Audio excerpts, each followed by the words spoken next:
एक पौराणिक कथा है। कथा का शीर्षक है अविचल ध्रुव। उत्तानपाद नाम का एक राजा था।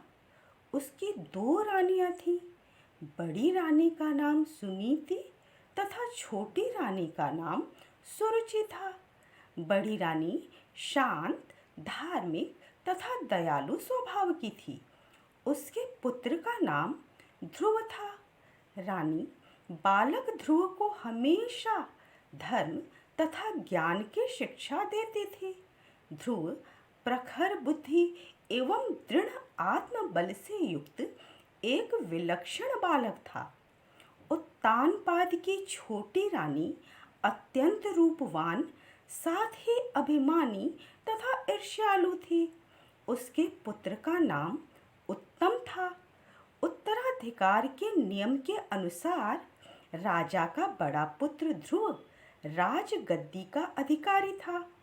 इस बात से छोटी रानी नाराज रहती थी। वह चाहती थी कि उसका पुत्र उत्तम राज सिंहासन पर बैठे। राजा भी अपनी छोटी रानी से अधिक प्रेम करते थे। एक बार राजा बालक ध्रुव को अपनी गोद में लेकर बैठे थे। तभी वहां सुरुचि अर्थात छोटी रानी आ गई। राजा की गोद में ध्रुव को बैठा देखकर वह क्रोध और ईर्ष्या से भर उठी।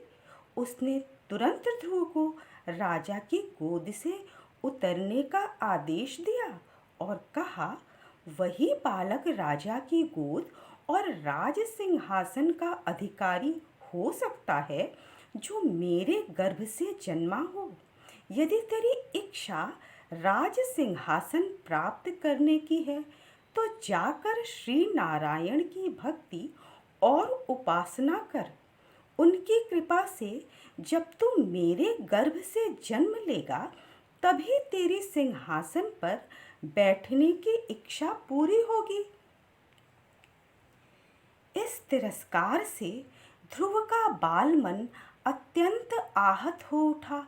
वह रोते हुए अपनी माँ सुनीति के पास गया और पूरे घटनाक्रम के विषय में बताया और पूछा, माँ, मैं अपने पिता की गोद में क्यों नहीं बैठ सकता?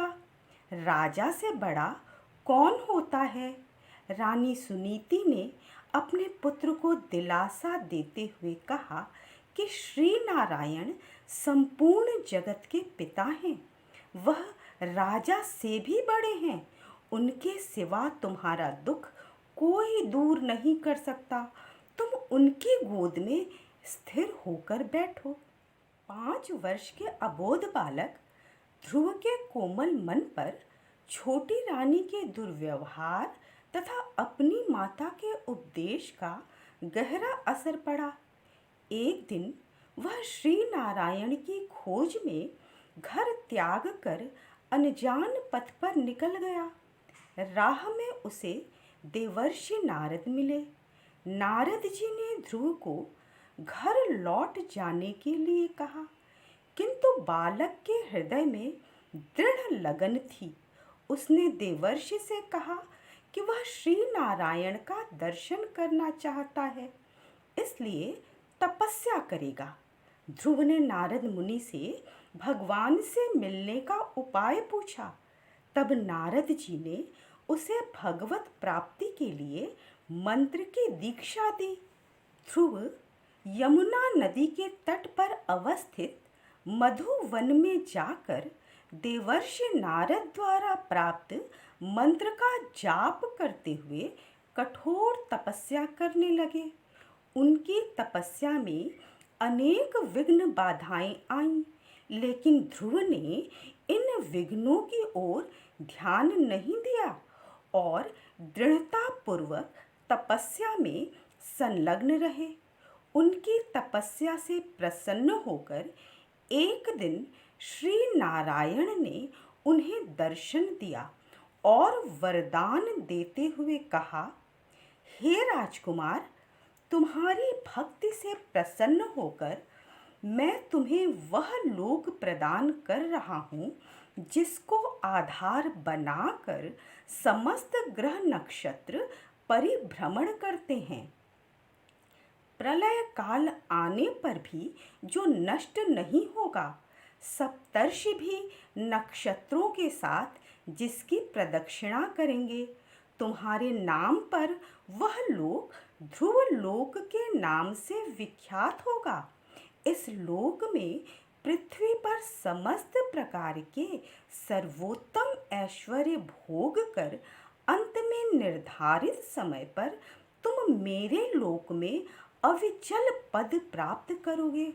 भगवान का दर्शन तथा आशीर्वाद पाकर ध्रुव जब घर लौटे, तब राजा उत्तानपाद ने उनका अभूतपूर्व स्वागत किया और ध्रुव का राज्याभिषेक करके स्वयं वन में तपस्या करने चले गए।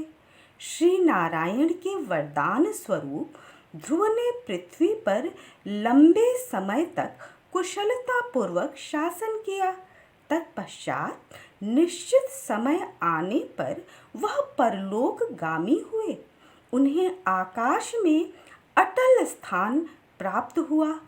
आज भी हम आसमान में अनगिनत तारों के बीच उत्तर दिशा में अविचल ध्रुव तारे को देख सकते हैं।